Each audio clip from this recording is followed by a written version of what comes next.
Muchas gracias. Soy Irene y os voy a hablar de la investigación que realicé en el TFM, en el máster que acabo de terminar en la Universidad de Santiago de Compostela, en el CICUS. Y en español lo realicé en inglés, o sea que la presentación está en inglés, pero yo hablaré en castellano. Es sobre la optimización de técnicas analíticas para el análisis de patrimonio cultural y materiales artísticos. Como ha dicho, las técnicas analíticas en concreto que empleé fueron espectroscopía Raman y SERS, que no es otra cosa que espectroscopía Raman mejorada en superficie. Y bueno, así en líneas generales, la espectroscopía Raman es una herramienta para analizar espectros de vibraciones moleculares, cuya principal ventaja es que se trata de una técnica no destructiva y que puede utilizarse para comparar los resultados con bases de datos especializadas, en mi caso de pigmentos y colorantes, que es en lo que trabajé. Y uno de sus principales problemas es que emite una muy baja señal, una señal de muy poca intensidad, especialmente trabajando a concentraciones bajas, que suele ocurrir cuando quieres tomar muestras de pigmentos o colorantes sin dañar tu obra. Por lo que para ello se utiliza la técnica SERS, que da lugar a como veis en esta diapositiva, un incremento de hasta 10 a la 9 unidades de intensidad de la señal y permite analizar pigmentos y colorantes de manera más sencilla. Este incremento de la intensidad se genera debido a una interacción electromagnética entre la muestra y una superficie metálica nanoestructurada. En general, tanto en SERS en general como en el patrimonio cultural en particular, se emplean unos sustratos de nanopartículas de oro o plata, pero en el caso de mi investigación trabajamos con unos sustratos no a partir de nanopartículas, sino un sustrato sólido nanoestructurado. Por tanto, mi proyecto, en definitiva, consistió en la fabricación y optimización de sustratos con patrones microestructurados, donde depositar muestras que provenían de obras de artes para identificar y caracterizar sus pigmentos. Yo trabajé con unos sustratos que fueron inicialmente desarrollados por mi grupo de investigación y mi proyecto consistió en optimizar el proceso de fabricación para reducir los tiempos, aumentar la reproducibilidad, etc.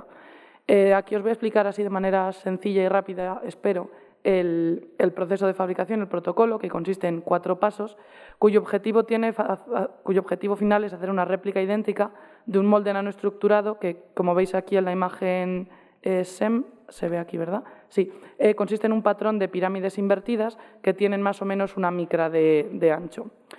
Para ello, el primer caso consistió en coger este molde nanoestructurado que veis en azul en este diagrama, y fabricar unos soportes con unos pocillos donde llevar a cabo esta replicación. Estos soportes están fabricados a partir de un prepolímero de polidimetilsiloxano, PDMS, que se solidifica mediante polimerización térmica, es decir, metiéndolo en un horno durante 6 horas a 80 grados. Entonces fabricamos estos soportes y también fabricamos unas tiras de silicona que empleamos más adelante en el método de toma de muestras, que os explicaré también luego.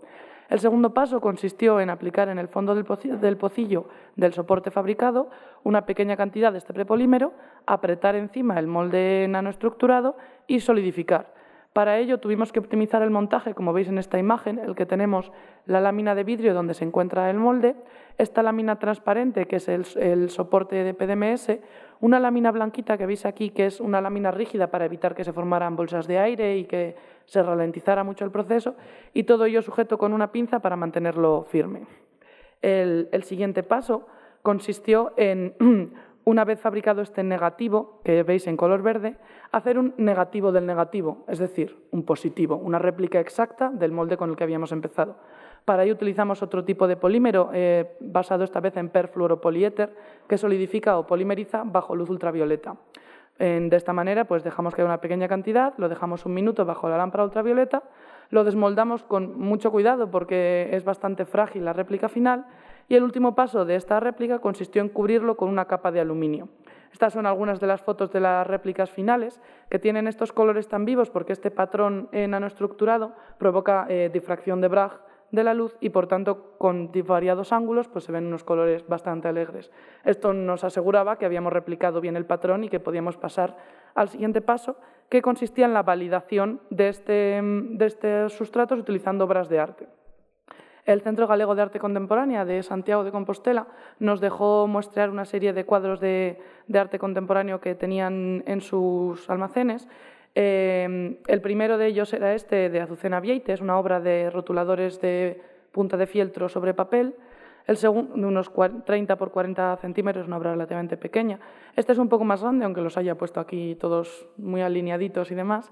Este es de Chana Horwitz, tinta sobre papel vegetal. Luego os hablaré un poco más sobre las tintas en concreto. Y este último de Eric Schmidt, que está cortado, pero bueno, Eric Schmidt, es una obra de bolígrafo tipo, bueno, no sabemos si es Bic o no porque hubo que identificar la tinta, pero un bolígrafo de tinta azul sobre una revista habitual. Eso, por lo tanto, tiene un tamaño un poco más pequeñín. Nuestro objetivo era analizar estas obras con nuestro método y estudiar los pigmentos o colorantes que las formaban, pero para ello hicimos unas pruebas iniciales con unos mock-ups realizados con rotuladores. Aquí veis una foto de cómo se llevó a cabo la toma de muestras, que era lo que queríamos validar con estos mock-ups, que consiste en aplicar estas tiras de PDMS o de silicona de las que os he hablado antes, que tienen un tamaño variable, se pueden recortar. Aquí el área de muestreo es de apenas 4 por 4 milímetros, porque cada área de color era muy pequeña. Se aplican durante 1 minuto sobre la obra de arte. Al retirarlos no dejan ninguna muestra visible ni ninguna mancha de ningún tipo, y mediante fisisorción se transmiten compuestos de bajo peso molecular desde la obra de arte hasta la tira. Posteriormente, desde la tira a mis sustratos Serstan de colorines, con el uso de distintos disolventes, se trasvasan estos compuestos de bajo peso molecular y se analizan bajo un espectrómetro Raman. Aquí este espectro que os muestro aquí es de una comparación entre la tinta de un rotulador rojo de Faber-Castell con una tinta que analizamos, un colorante que se llama rodamina 6G, y veis que bueno, es uno de los principales componentes de esta tinta. Una vez hechos estas pruebas iniciales con mockups, pasamos al estudio de los cuadros como tal, y os voy a presentar solamente algunos resultados del cuadro que estaba en el medio de Chana Horwitz. Este cuadro es un cuadro realizado con tinta, un tipo de tintas, unos pigmentos en concreto de la marca Placa, de la marca Pelican, que es una serie que ya está descontinuada o descatalogada, porque eran unas pinturas basadas en caseína, una proteína de la leche que ya no se emplea para pigmentos. Hicimos análisis de varios de los colores e intentamos identificar qué pigmentos o colorantes se habían empleado. Como veis, hay unos picos como muy intensos que he puesto su energía más o menos entre paréntesis, y es que encontramos varios picos comunes a todos los colores.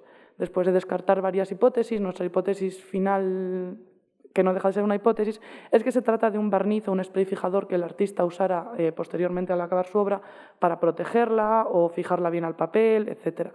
Dedujimos que se trataba de un barniz de naturaleza alquídica, una resina sintética, y entonces procedimos a estudiar los demás picos que eran de menor intensidad y dificultan un poquito la identificación de pigmentos y colorantes.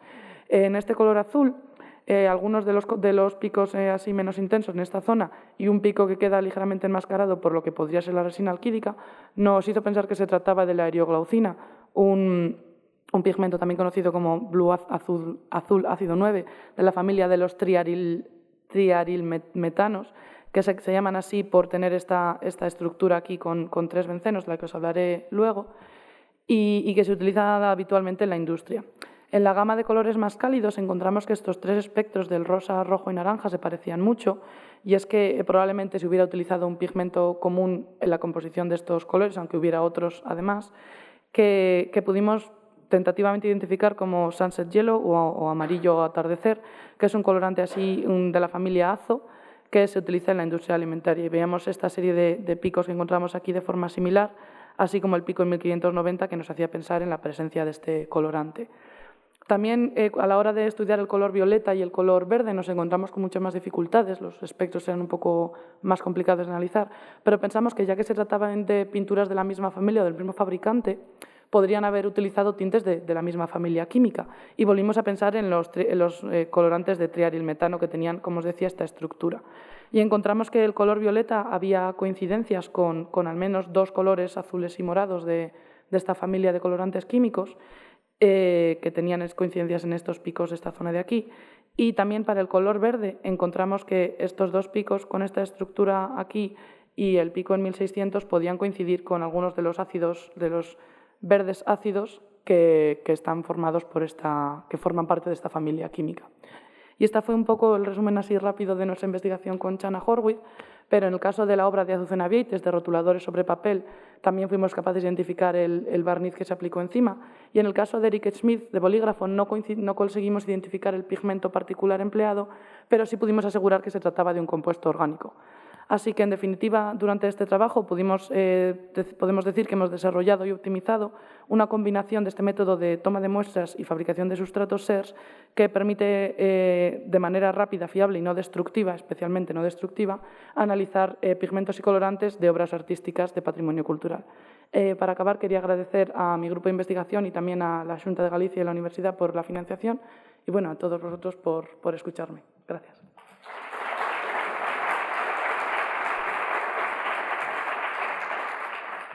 Muchas gracias, Irene. ¿Alguien tiene alguna pregunta? ¿No? Maite. Es que está muy arriba. ¿Quieres? Claro, bueno. Maite.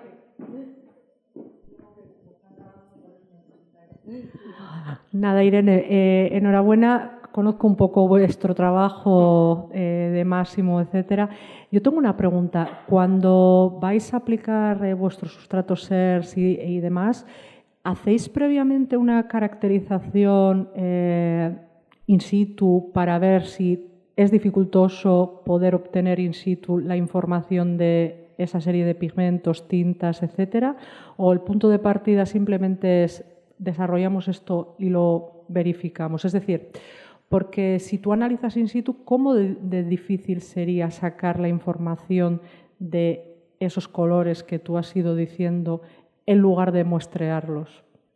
No sé si me he explicado bien. Igual te la reformulo. ¿A las obras de arte hacer las pruebas iniciales? O algo sí, así? Porque, no sé, igual yo estoy confundida en mi cabeza. Al final, cuando se hace SERS es porque hay, bueno, a ver, no tiene por qué, pero porque hay como una dificultad de obtener información. Entonces, mi pregunta es, ¿todos esos colores que vosotros habéis caracterizado dan dificultad de caracterizarlos directamente y por eso es necesario el SERS, o simplemente es porque es un conjunto de colores que habéis utilizado para testear? En este caso utilizamos estas obras más que como utilizar la técnica para trabajar unas obras, utilizar las obras para validar una técnica, en este caso particular de mi trabajo.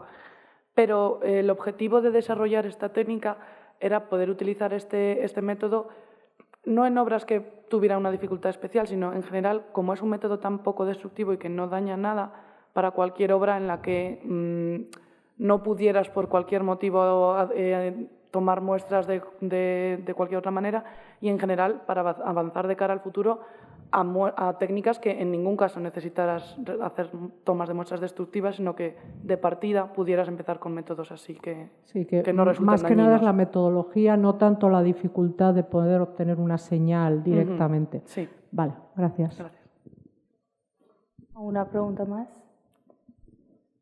Mohamed. Buenas tardes, muchas gracias. Ha sido muy interesante la presentación. Mi pregunta va hacia la manera de extraer la muestra para analizarla. ¿Es una extracción en seco o utilizas algún disolvente para coger alguna muestra o algo? No. La toma de muestras es tal cual. O sea, simplemente sobre el cuadro. Perdón, cojáis el molde de silicona, lo acercáis a la muestra, cogéis unas motitas de muestra y luego la lleváis para analizar. Sí. De hecho, en muchos de los casos, hasta que no llegas al final, no estás seguro de que te hayas llevado una cantidad necesaria, que luego en casi todos los casos sí, porque tú colocas la tira sobre el cuadro, la dejas un minuto, la quitas y no hay ni mancha en el cuadro ni mancha en tu tira, y le pasa el disolvente, es una gota transparente. Hasta que no lo pones bajo el Raman no dices, pues sí que me he llevado pintura. Sí, en seco. Sí, en seco, simplemente tal cual, sí. Claro. Bueno, el SERS se utiliza para los colorantes orgánicos porque el Raman tradicional falla ahí, sí. ¿no? Sí, por la señal es muy bajita y es muy difícil ver nada. Claro, por eso se utiliza SERS en estos son los colorantes. Gracias.